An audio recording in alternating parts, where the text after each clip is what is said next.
Uzak Doğu'ya yolculuk var bugün. Japonya'nın en meşhur lezzetlerinden birinin hikayesine ona eşlik edeceğiz. O zaman yola çıkma vakti. Ramen, Çin mutfağının en önemli yemeklerinden biri olan eriştenin yani noodle'ın Japon mutfağındaki karşılığı. Ramen şeklinde A harfi uzatılarak okunan ramen, sadece Japon mutfağının değil, aynı zamanda Uzak Doğu mutfağının da en önemli yemeklerinden biri. Japonya'da ilk kez ne zaman ramen pişirildiğine dair net bir kanıt yok. Kesin olarak bilinen tek şey, ramenin Japonya'ya Çin'den geldiği ve zamanla Japonlara özgü bir yemeğe dönüştüğüdür. Bazı kaynaklara göre derebeyi Tokugawa Mitsukuni, Japonya'da ilk kez ramen yiyen kişidir. 1660'larda Çin'den gelen bir danışman sayesinde Tokugawa Mitsukuni'nin ramenin o zamanki versiyonunu yediği söylenir. Bir diğer kaynakta ise ramenin Japonya'ya gelmesi 1880'lerde Çinli göçmen işçiler sayesinde oldu. Yokohama ve Kobe gibi Japon liman şehirlerinde çalışan Çinli göçmenler yine Çinli aşçıların pişirdiği ramenle karınlarını doyuruyordu.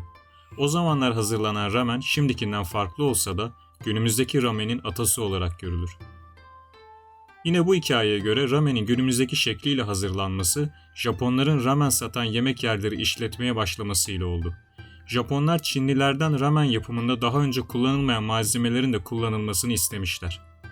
Böylece günümüzde ramene eklenen soya sosu, rosto domuz eti ve bambu filizleri gibi malzemeler de kullanılmaya başlanmış. Başka bir kaynak, Yokohama'da bir süre çalışan Ozaki Kenichi'nin bugün bilinen haliyle ramenin mucididir der. Bu hikayeye göre Tokyo'daki ilk ramen restoranını 1910'da Yokohama'dan Tokyo'ya gelen bu adam açmıştı.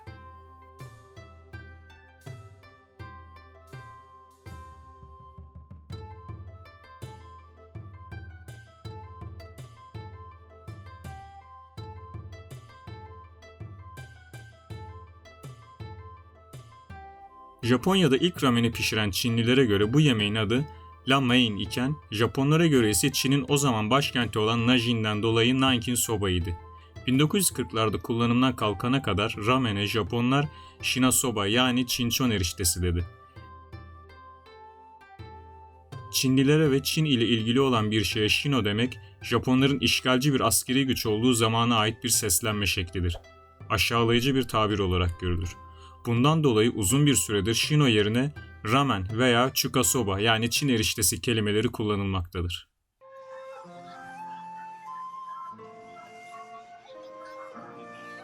İkinci Dünya Savaşı'nın getirdiği kıtlık döneminde Japonlar bir süre ramen yiyemediler. Halbuki savaştan önce ramen, öğrenci, işçi ve askerlerin çok sevdiği bir yemekti.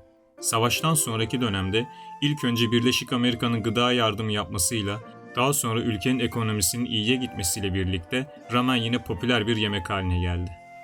Zaman geçtikçe ramen, ekonominin de gelişmesiyle yeni işlerde çalışanların tercih ettiği ve dönemin gençliği için moda olan bir yemek oldu.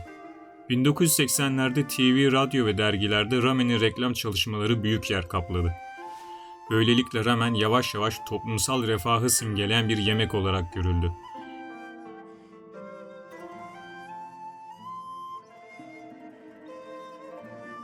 Ramenin popülerliğini arttırmak için yapılan çalışmalar hız kesmedi. Farklı ramen yerlerini gösteren rehberler yayınlandı ve tabii ki ramen bir süre sonra milli bir yemek olarak ilan edildi. Ramenin popülerliğini artıran diğer bir gelişme ise 1958'de şimdi Nissin Foods diye bilinen şirketin hazır rameni icat etmesidir. Hazır ramenin çok sevilip çok satılması, ramenin her türlü insan için hızlı ve doyurucu bir yemek olarak bilinmesini sağladı.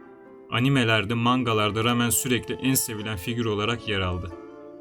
1994'te ilginç bir ortamda farklı ramenleri deneme fırsatı sunan Shin-Yokohama Ramen Museum adında ramen müzesi açıldı.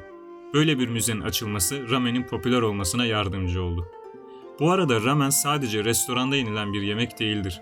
Çok eskiden beri insanlar seyyar ramen tezgahlarından da ramen alıp yiyebiliyordu.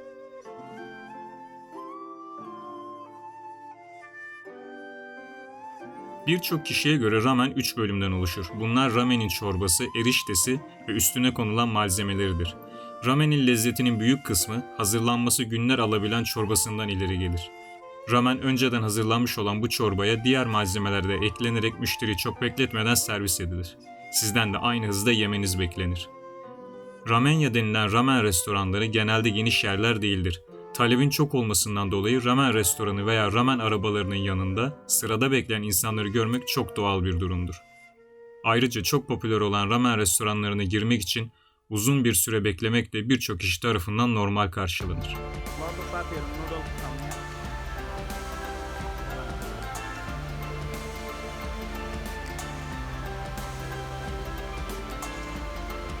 Ramen çorbasının temelde 3 aroması olur.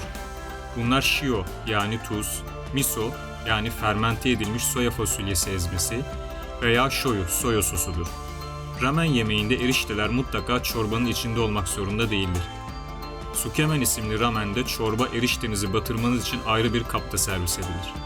Erişteler yapılırken kullanılan suyun tuz oranı, eriştenin çorbanın içinde ne kadar diri kalacağını da belirler. Bu yüzden bu husus çok önemli. Tuz oranı yüksek olan eriştelerin dışı çorbayı emerken içi daha diri kalır.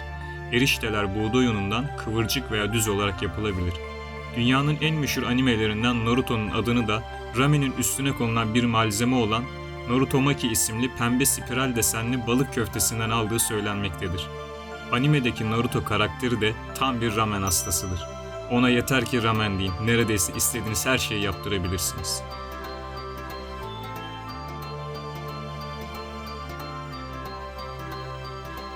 Kendini ramen yemeye adamış bu işin ünlü gurmelerinden Hiroshi Osaki her yıl 800 adet ramen yiyor. Ramen'e özel kitap, dergi, dernek ve tabii ki YouTuber'lar da var. Bu işin püf noktasından bahsederken ramenin lezzetini en iyi şekilde almak için ilk önce 3 saniye karıştırıp höpürdeterek yenmesi gerektiği söylenir. Her bölgenin orada yetişen sebzelere göre ve bölgeye özel malzemelerinin kullanıldığı farklı rameni olabilir. Kitakata, rameni ile ünlü olan küçük bir kasabadır. Kasabadaki ilk rameni pişiren kişinin 1925 yılında Japonya'ya büyük babasının arkasından gelen ancak onu bulamayan Çinli bir adam olduğu söylenir. Kasabada sabahın erken saatlerinde işlerini bitirip ramen yiyerek kahvaltı yapma geleneğini sürdüren çiftçileri de görmek mümkündür. Malzemelere gelecek olursak, ramen malzemeleri oldukça çeşitli, tahmin edebilirsiniz. Çoğunlukla çorba içinde sunulan ramen et suyuyla hazırlanıyor. Ramen malzemelerinden daha detaylı bahsedecek olursak, dilimlenmiş et, kurutulmuş deniz yosunu yani nori, kamaboko, Mısır ve Uzak Doğu mutfağının en önemli besin öğelerinden biri olan taze soğan. Ramen çoğunlukla çorba içinde hazırlansa da sadece erişteden oluşan başka bir çeşidi de var. Kaynayan suya tavuk bulyonu veya tavuk suyu tozu atılır ve hemen ardından tuz atılır. Karıştırıldıktan sonra makarna veya ramen ikiye bölünerek tencerenin içine atılır. Daha sonra ayrı bir tencerede tavuk veya kırmızı et çeşitli baharatlar ve sebzeleriyle pişirilir ve üzerine salça eklenir. Pişmiş olan makarna veya erişteye kaynamış su ve hazırlanan karışım eklenip 2 dakika daha pişirilir ve hazır duruma getirilerek servis edilir. İsteyen sipariş ettiği ramen üzerine ayrıca ekstra acı sos veya soya sosu ekleyebilir. Ramenin içindeki et suyu genelde domuz eti ve dana etinden elde edilir. Ramen içerisine bu haşlanmış etten de 1-2 parça ilave edilir. Özellikle soğuk havalarda oldukça şifalı ve besleyici bir yemek olarak tercih edilen ramen, bizdeki Türk mutfağında işkembe çorbası, beyran ve tavuk suyu çorbaya tekabül edebilir. Ramen içindeki besinler Uzak Doğu çatal bıçağı olan chopsticklerle yenir ve kalan suyu kaşıkla ya da kase kafaya dikilerek tüketilir. Eğer kasenize yediklerinizden sonra kalan suya daha fazla noodle ekletmek isterseniz, kaedama demeniz ekstra ilave için yeterli olacaktır. Ancak içinde yeterli miktarda su kaldığından emin olun. Uzak Doğu'ya yaptığımız ramen yolculuğundan umarım keyif almışsınızdır. Daha nice tarih yolculuğunda buluşmak dileğiyle. Kanalımıza abone değilseniz abone olmayı, içeriği beğendiyseniz beğen butonuna basmayı unutmayın.